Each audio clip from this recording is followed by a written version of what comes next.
Good morning. First chapter हमारा चल रहा था जनसंख्या वृद्धि और वितरण और घनत्व। भारत में जनसंख्या वृद्धि का एक महत्वपूर्ण पक्ष इसके किशोरों की वृद्धि है। वर्तमान में किशोर जो हमारे 10 से 19 वर्ष के जो बच्चे होते हैं वो किशोर वर्ग के अंतर्गत आते हैं।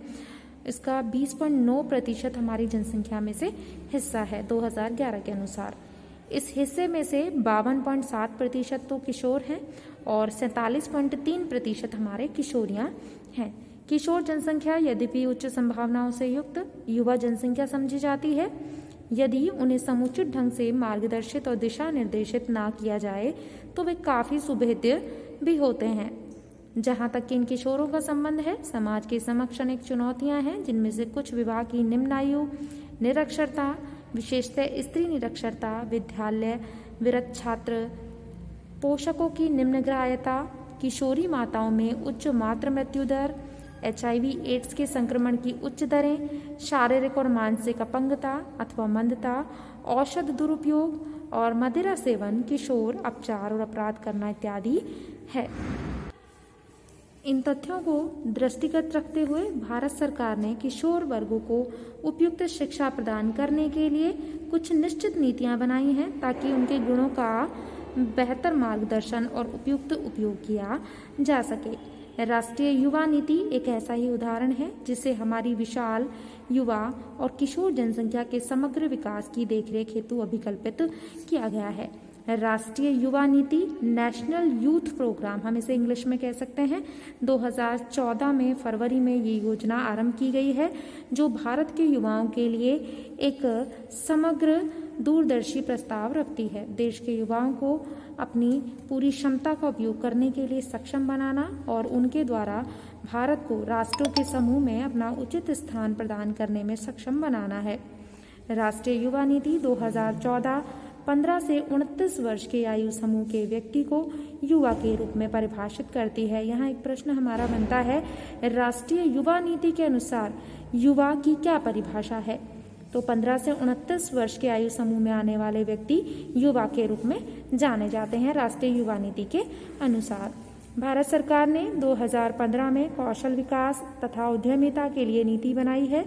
तो यहाँ एक और प्रश्न है हमारा, कौशल विकास तथा उद्यमिता नीति कब बनाई गई है? तो 2015 में किसके द्वारा? भारत सरकार के द्वारा बनाई गई है, यानी केंद्र सरकार प्रवर्तित स्कीम है ये, जिसका उद्देश्य है देश भर में हो रही कौशल से संबंधित गतिविधियों के लिए एक रूपरेखा प्रदान करना है और साथ ही साथ इन सभी गतिविधियों को एक मानक के साथ बांधना तथा विभिन्न कौशलों को इनके भाग केंद्र के साथ जोड़ना है।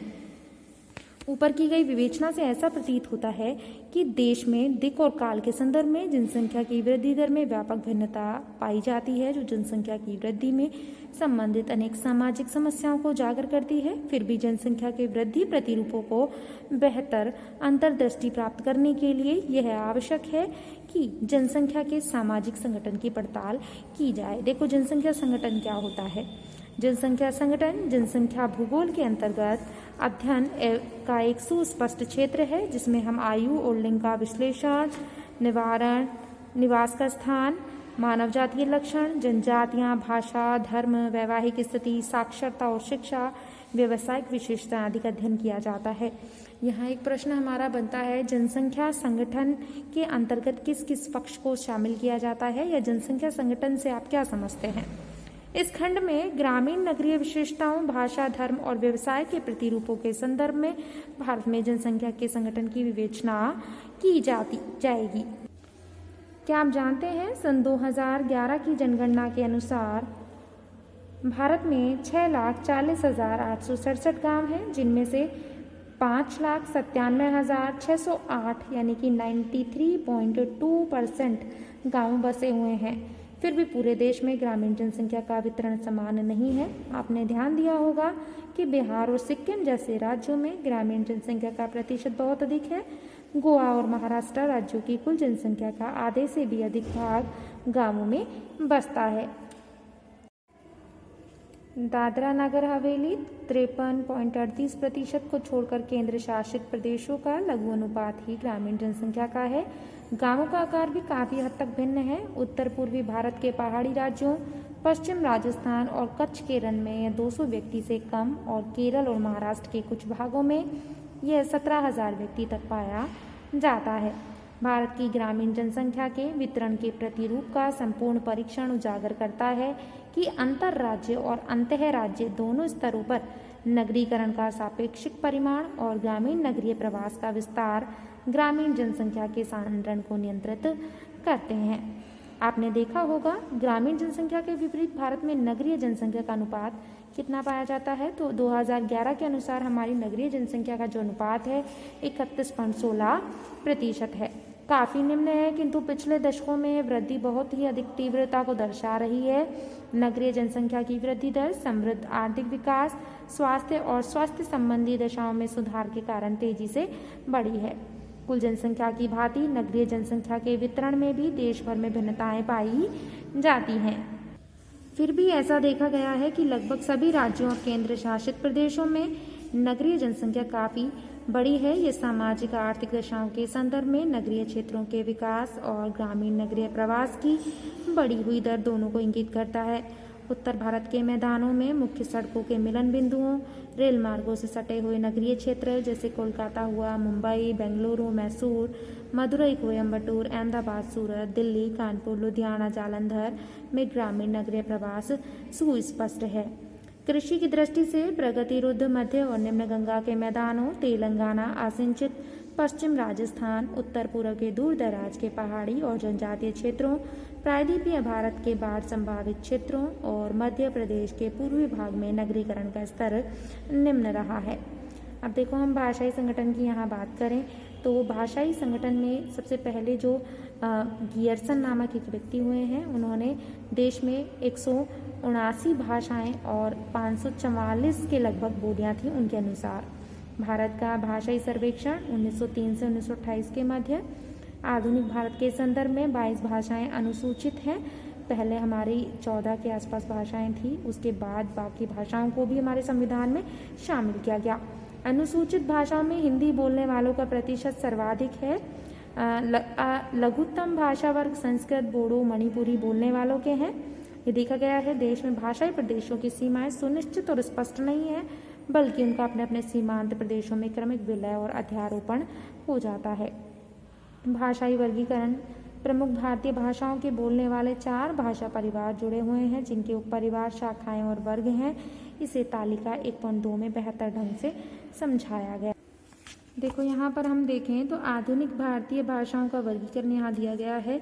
यहाँ पे परिवार, फिर उपपरिवार, फिर शाखा और फिर वाग क्षेत्र। ऑस्ट्रिक निषाद तो ये मेघालय, निकोबार द्वीप समूह, पश्चिम बंगाल, बिहार, उड़ीसा, असम यहाँ पर मिलते हैं। द्रविड़ जो है हमारे लगभग दक्षिण भारत, मध्य भारत में यहाँ पर मिलते हैं।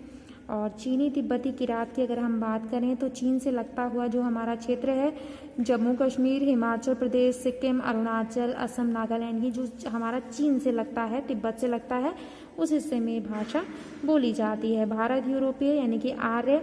एक प्रश्न यहाँ पर यह भी बनता है कि इनके प्रतिशत, कितने प्रतिशत लोग इस प्रकार की भाषा बोलते हैं, इस भाषा परिवार से संबंधित हैं।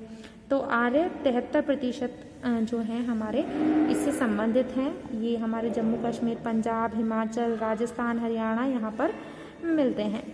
आगे अगर हम देखें तो यहाँ पर हमारा धार्मिक संगठन से रिलेटेड हमारी एक सारणी बनी हुई है, जिसमें हिंदू हमारे कितने प्रतिशत मिलते हैं। तो हमारे प्रतिशत वाली सारणी यही काम आती है इसमें। तो हिंदू का प्रतिशत है 79.8%, मुस्लिम है हमारे 14.2%, ईसाई 2.3%, सिख हमारे 1.7%, बौद्ध 0.7%, जैन 0.4%, अन्य धर्म 0.7% और जिनका कोई धर्म ही ज्ञात नहीं है वो 0.2 है। धार्मिक संगठन अगर हम यहाँ देखें तो इसी सारणी को यहाँ पर समझाया गया है। तो ये सारणी बहुत इंपॉर्टेंट है। अगर हम यहाँ सारणी को पढ़ लेते हैं तो उसके बाद हमें ज़्यादा चीज़ों को पढ़ने की यहाँ पर ज़रूरत नहीं है।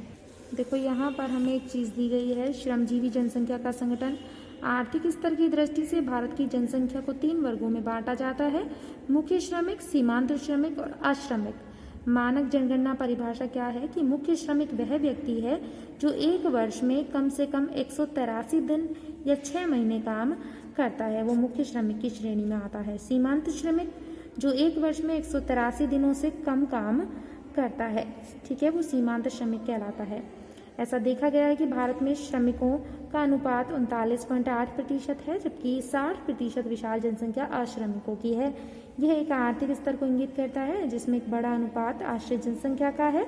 आश्रित जनसंख्या वो होती है जो कमाने वालों पर आश्रित होती है, जैसे कि बच्चे और वृद्ध आश्रित जनसंख्या के अंतर्गत आते हैं, जो आगे बेरोजगार और अल्प रोजगार प्राप्त लोगों की बड़ी संख्या में होने की संभावना की ओर इशारा करता है।